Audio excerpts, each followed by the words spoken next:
Okay, now we are talking about trapezium. The properties of trapezium we are discussing. You can say only one property can say only one property is common in all the trapezium, that is only one pair of opposite sides are is parallel. Only one pair of opposite sides. You can see one pair opposite side. As per the figure you can see beta, AB is parallel to CD. AB is parallel to CD, and AD and BC are non-parallel sides, because if you are going to increase AD and BC, they will meet each other at a certain point. So we can say only one pair of opposite sides is parallel. सिर्फ एक ही pair उसका parallel होगा, सारे pairs आपस में parallel नहीं होंगे. सारे कितने पेयर्स थे? We have 2 pairs. जनरली हमारे पास 2 पेयर्स थे अपोजिट साइड्स के. In trapezium we can see only one pair of the opposite sides is parallel. एक ही पेयर पैरेलल होगा. It means A B is parallel to D C only. ठीक है, तो that is the only property which is common in all types of trapezium. हर तरह के trapezium में एक ही प्रॉपर्टी कॉमन होगी, that is A B is parallel to C D, one pair of the opposite side is parallel. अब you can see मैंने एक और ड्रॉ किया figure, that is also isosceles trapezium.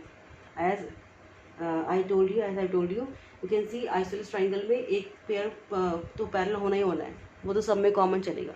A B is parallel to C D as per the first point. Second point में क्या लिखा, you can see बेटा, I have written here non parallel sides are equal. Non parallel कौन से sides हैं जो आपस में पैरेलल नहीं है?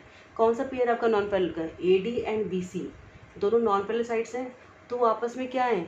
इक्वल होंगी. हर केस में इक्वल होंगी, ज़रूरी नहीं है कि they are equal in all cases, but certain cases में अगर गिवन है आपको कि only one pair is parallel and one pair और non parallel sides are equal, so उसका एक स्पेशल नेम होगा. उसका नेम क्या हो जाएगा? Isosceles trapezium. ट्रेपेजियम वर्ड सुनते ही माइंड में सिर्फ आपके माइंड में आना चाहिए, ट्रेपेजियम सुना आपने, माइंड में क्या आएगा कि सिर्फ एक ही पेयर पैरेलल होगा. सिर्फ एक ही पेयर किसका? अपोजिट साइड का एक ही पेयर पैरेलल होगा. लेकिन अगर आगे लिखा हुआ है कि वो ट्रेपेजियम आइसोसेलेस है, तो आपके माइंड में सेकंड चीज़ भी आएगी कि एक तो पहली बात तो ये तो आना ही है कि अपोजिट साइड्स आपस में पैरेलल है, एक ही पेयर. सेकंड चीज़ क्या आएगी? अगर आपने देखा आइसोसेलेस लिखा हुआ है, सेकंड चीज़ आपके माइंड में क्या आनी चाहिए बेटा कि नॉन पैरेलल साइड्स, यानी कि जो नॉन पैरेलल साइड्स थी वो आपस में पैरेलल तो नहीं होंगी, वो क्या होंगी? इक्वल होंगी.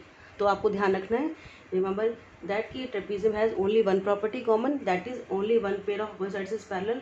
और अगर if it is given that कि non parallel sides are equal, तो वो कौन सा? वो स्पेशल टाइप का ट्रेपेजियम होगा. This is called special type of trapezium. ये स्पेशल टाइप का ट्रेपेजियम होगा. उसको हम क्या बोलते हैं? उसका नेम क्या गिवन है बेटा? That is isosceles trapezium. तो वहाँ पर आपस में जो पैरेलल साइड्स है वो पैरेलल है, और जो नॉन पैरेलल है वो आपस में इक्वल होंगी. It means you can say अगर ये 5 है सेंटीमीटर, तो बी सी भी 5 सेंटीमीटर होगा. बट ये तो आपकी इक्वल नहीं होंगी, पैरेलल होंगी. अगर ये 6 सेंटीमीटर, तो it can be 4 centimetre. So parallel sides equal नहीं होंगी इसमें, और नॉन पैरेलल साइड्स इक्वल होंगी. किसमें? In isosceles trapezium. So these are the properties of trapezium. Thank you.